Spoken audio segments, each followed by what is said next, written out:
I'm gay.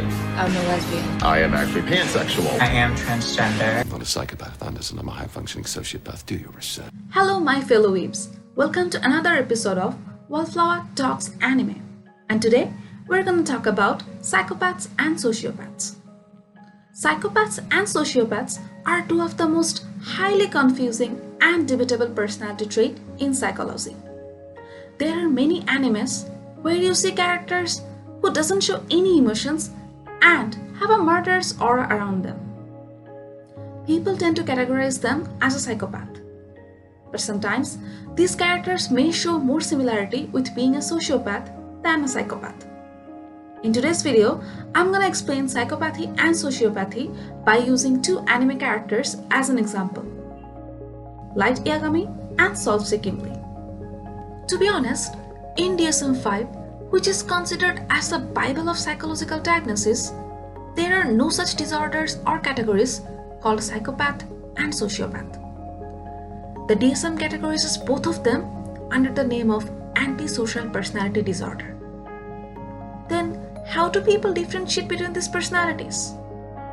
Well, psychopath and sociopaths do tend to have some common traits among themselves, such as being antisocial or lacking empathy.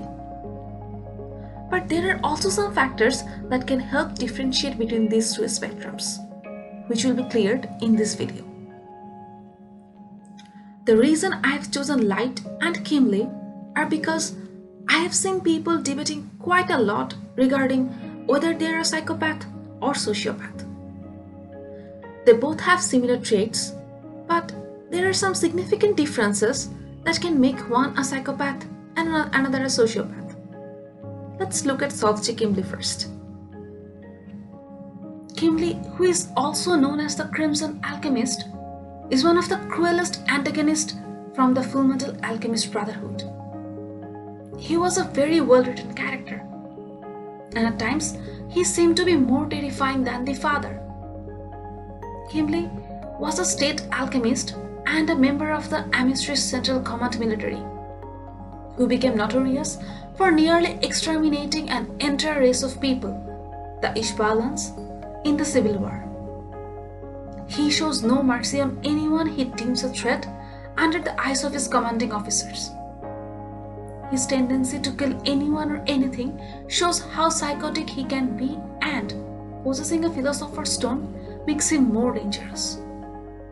Now, why do I see him as a sociopath? To answer this question, let's look at some of the characteristics that a person with sociopathic tendencies might have. The sociopath usually makes it clear how they really feel about something, without hiding it from others. They are more prone to rage and anger than the psychopath, and works in a haphazard way. They tend to have a clear conscience of what they are doing, but tries to rationalize it using their own philosophy and justifications. They lack empathy, and as a result, it is difficult for them to form an emotional attachment with someone, be it a friend or a family. The sociopaths also tend to be true to themselves and don't try to manipulate others with their charm. Now, if we look at Kimblee's personality and how he was portrayed throughout the series, then we may get some clear idea about his views. In the Ishbal War, Kimblee was given a philosopher's stone to exterminate the whole country of Ishbal. Although other military officials like Roy Mustang or Mace Hughes also had to follow the order, they regretted their decisions and hesitated to commit murder. But Kimblee had a different perspective about the war. He considers killing people as their job, and he doesn't feel any remorse or guilt after killing innocent people. Rather, he finds a sense of satisfaction. Kimblee loves creating hazards and commit murders as long as it satisfies his needs. And he doesn't hide this side of his personality. We see him boasting about his murderous nature in front of Roy and Riza in the war. We again see him making remarks about how it can be beneficial for Alfonso to use the Philosopher's Stone. Kimblee knows what he is doing is wrong, but rationalizes it with his own moral view of the world. One of the major traits that differentiate a psychopath and a sociopath is how charming and manipulative a person is. People with psychopathic nature are manipulative and have a charming way to fool others.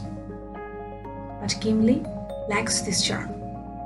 And as a result, he doesn't seem to be a manipulative person. Rather, he was portrayed as a purely evil character who has his own psychotic view towards the world, and thus making him a sociopathic character in the series. In contrast to Kimblee, Light shows more psychopathic characteristics. A person who is a psychopath pretends to care if it helps them reach their goal.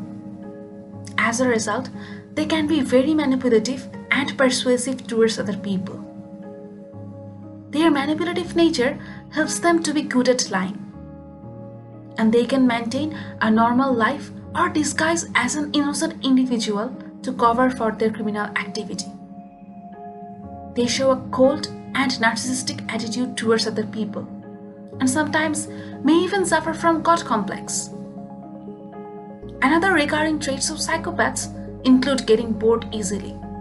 Yes, they lose interest and seek excitement in their life, which eventually leads them to a darker path. Light Yagami has been portrayed as a model student who studies hard, well-mannered, and aspires to be a police officer like his father. But beneath this charming personality, Light had a darker side of him, which eventually unfolds as he started writing names on the death note. He showed some narcissistic personality even before the death note appeared in front of him.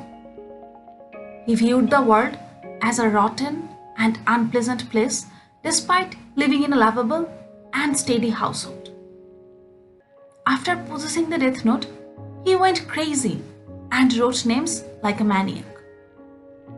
When he was faced with Ryuk, Light confronts him by saying, "I was bored too." It's not possible for a normal person to start killing out of boredom. Light and his views were morally wrong from the start, despite having a good intention in mind. We don't see Light ever feeling a sense of guilt or remorse for his killing. Rather, he always had a sense of pride in his actions. He had the God complex in him and wanted to be known as the bearer of justice. And to do so, he never hesitated to kill anyone that can come in his way. Light showed to be a manipulative individual, as we see him manipulating Misa Amane, his father, and even the FBI. He uses lies and deceit to manipulate others in order to keep his identity a secret. His well-mannered behavior and charming nature can easily fool anyone, and Light took the best advantage of this. A key difference between a sociopath and a psychopath is their method of committing the murder. Kimblee was a disaster maker. On the other hand, Light carefully planned his every moves. He analyzed every situation possible and committed the murders with utmost caution. All of these characteristics and actions indicate Light as an individual with psychopathic characteristics. Yes, at first, Light did rationalize his killing spree as a mission to eradicate crime and corruption in the society. But later, his tendency to kill anyone or anything that comes in his way turned him into a psychopathic maniac.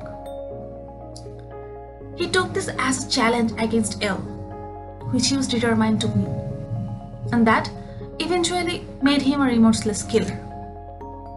Hopefully, the comparison and similarities between Kimblee and Light's characteristics cleared up some of the confusion people tend to have regarding psychopaths and sociopaths. In real life, psychopaths and sociopaths are not as maniac or insane as they are portrayed in fiction. They are mostly normal people living a normal life among us, who mostly lacks empathy or guilt. They don't usually run around killing people off. So, people like Light or Kimblee are hard to find in our surroundings. But if you do find them, then you better watch yourself. Thanks for watching, and let me know in the comments if you want me to discuss a particular character, trope or story. If you like the video, then don't forget to hit the subscribe button.